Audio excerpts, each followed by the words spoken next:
So today we're going to be talking about the lack of prenatal care. And to begin with, we're going to start out with our first question is, what is prenatal care? So prenatal care is the care that you get for mom and baby while the 9 months of you being pregnant.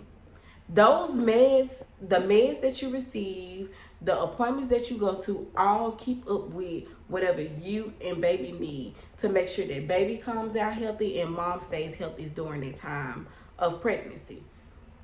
Our next question is, what are some key facts about prenatal care? So some key facts is that, first of all, you need to set up an appointment with your OBGYN.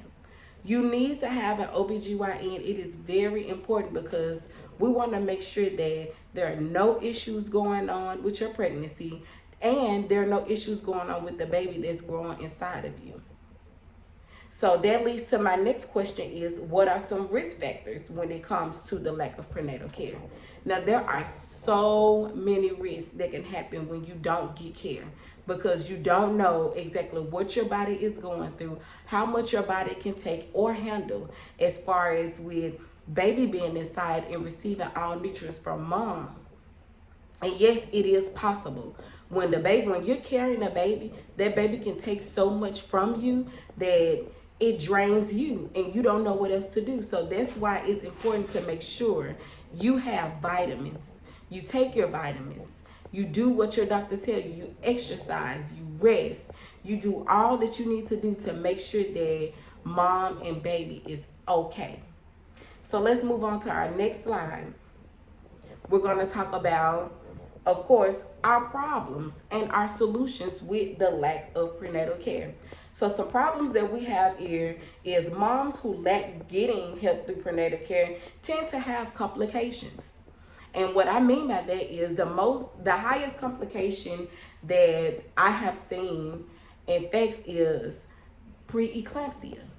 Preeclampsia is a condition where some moms get as far as like a high blood pressure. Moms get when they're pregnant. And when I say this is the most dangerous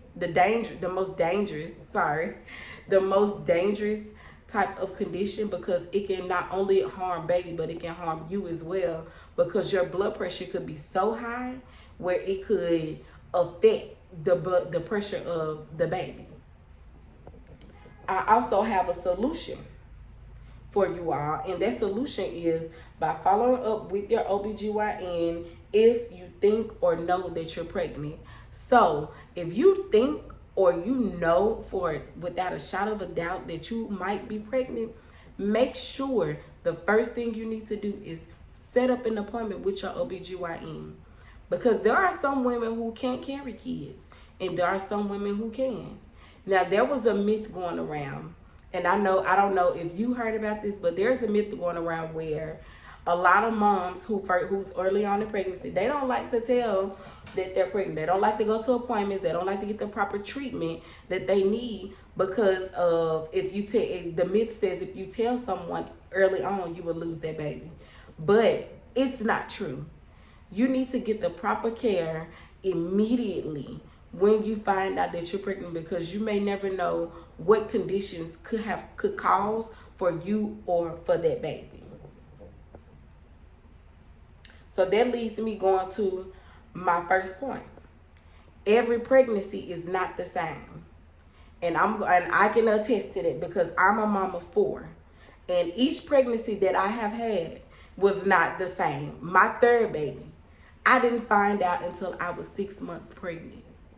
6 months. Crazy, right? So here we're going to talk about the different symptoms that you have. Not all pregnancy have symptoms. And most pregnancies do have symptoms. So it shows in the U.S., 98% of women actually have fatigue when they're pregnant. Not 88% is nauseous. 74% have poor sleep. 60% has back pain, and 57% vomits.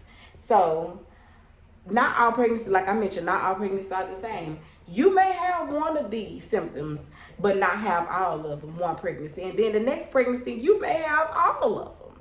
So Always look at that. Even if you feel like you're not pregnant, make sure you get checked. So I do have a story with Allison Felix. She was an actual racetrack runner, and she was pregnant and fit. But guess what? Because her lack of prenatal care, she found out she had preeclampsia. She gave birth to a healthy baby girl, thank God, but she also had preeclampsia. No matter how in shape you are, no matter what you feel like your body is, you're still capable of receiving or getting having health problems because of it. We also have our next point, choosing healthier choices. When you choose healthier choices, it allows you to have a healthier pregnancy. For instance, Lillian, she was one of another story that I chose because with her lifestyle, she didn't choose a healthier choice. Lillian, she was a mom who gave birth. She was 15 years old and was on hard drugs, real hard drugs. I also have the link in here if you want to go read the story for Lillian and for Allison. But she was on hard drugs, and those drugs caused her to, well, she got pregnant while doing those drugs, and she was addicted to opioids. And her solution was, when she found out she was pregnant, she was going to have a baby, and she didn't want her baby to be taken, so she stopped doing drugs, got clean, and had a healthy baby girl as well. So, in my defense, I believe that no matter what stage of pregnancy you are in, no matter if you find out, you just found out, you didn't find out, however you find out, I feel that prenatal care is most important for you. That's why my phrase I use today, to know that it works out, I always put prenatal first. And we're gonna